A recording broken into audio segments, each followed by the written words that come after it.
Assalamualaikum warahmatullahi wabarakatuh. Salam, Om Swastiastu, Namo Buddhaya, Salam Kebajikan. Perkenalkan, nama saya Afdal Hafiz dari Fakultas Kehutanan, minat S1 reguler dengan NIM 23351008. Baik, di sini saya akan menjelaskan tentang remote sensing. Remote sensing atau pengenderaan jarak jauh merupakan suatu pengukuran atau akuisisi data suatu objek ataupun fenomena oleh sebuah alat yang tidak secara fisik melakukan kontak dengan objek tersebut atau dikatakan dari jarak jauh. Seperti misalnya yakni seperti dari pesawat luar angkasa, satelit dan juga kapal. Adapun contoh dari sistem pengenderaan jarak jauh yakni satelit pengamatan bumi, satelit cuaca, memonitor dengan bantuan ultrasonik dan wahana luar angkasa yang melakukan pemantauan planet dari orbit. Selanjutnya itu ada komponen dalam pengenderaan jarak jauh. Yang pertama itu ada sumber tenaga, yang dimana tenaga di sini terdiri dari sistem pasif yang menggunakan sinar matahari, dari sistem aktif yang menggunakan tenaga buatan seperti misalnya gelombang mikro. Dalam hal ini jumlah tenaga yang terdiri dari objek di setiap umumnya berbeda-beda lantaran dipengaruhi oleh berbagai faktor pengaruh.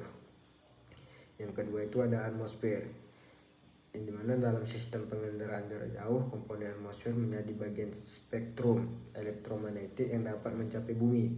Kondisi inilah yang dapat menjadi penghalang pancaran sumber tenaga yang mencapai ke permukaan bumi. Dan yang ketiga itu ada interaksi antara tenaga dan objek, yang dimana mengenai interaksi antara tenaga dan objek bisa dilihat dari rona yang dihasilkan oleh foto, dimana di setiap objek ini sendiri memiliki karakteristik yang berbeda dalam memantulkan atau memancarkan tenaga ke sensor. Dan yang keempat itu ada sensor dan wahana. Untuk sensor sendiri menjadi alat pemantau yang dipasang pada wahana, baik itu di pesawat maupun di satelit. Sensor yang dipakai di sini yakni menggunakan sensor fotogenik dan juga sensor elektronik, yang mana saling bekerja sama untuk memperlancarkan pada sistem penginderaan jarak jauh. Yang kelima itu ada perolehan data. Umumnya ada dua jenis data yang nantinya akan didapatkan dari sistem penginderaan jarak jauh ini. Kedua data tersebut yakni berupa data manual yang diperoleh melalui interpretasi citra dan data numerik yang diperoleh melalui penggunaan perangkat lunak khusus penginderaan jarak jauh. Selanjutnya itu ada penggunaan data. Komponen terakhir dalam penginderaan jarak jauh yakni penggunaan data atau orang atau lembaga yang memanfaatkan hasil penginderaan jarak jauh. Apabila nantinya tidak ada penggunaan, maka data penginderaan jarak jauh tidak memiliki manfaat yang diberikan. Selanjutnya itu ada manfaat penggunaan remote sensing.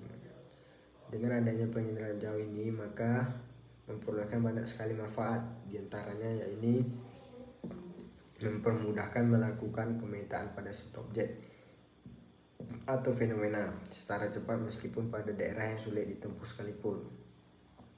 Dan yang kedua ini dapat menggambarkan objek, fenomena ataupun gejala di permukaan bumi dengan mewujudkan dan letak yang mirip serta sesuai dengan fakta yang sebenarnya.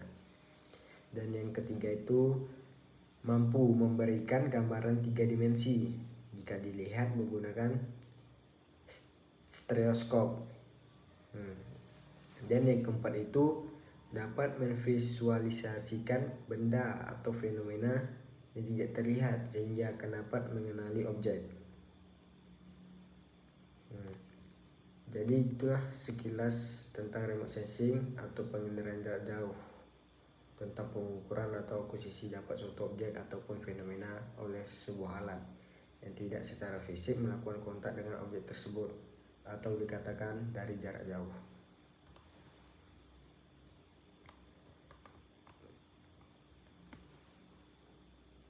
Demikianlah penjelasan saya tentang remote sensing.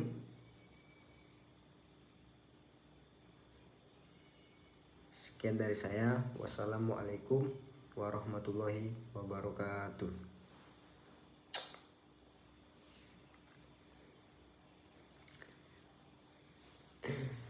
Ais.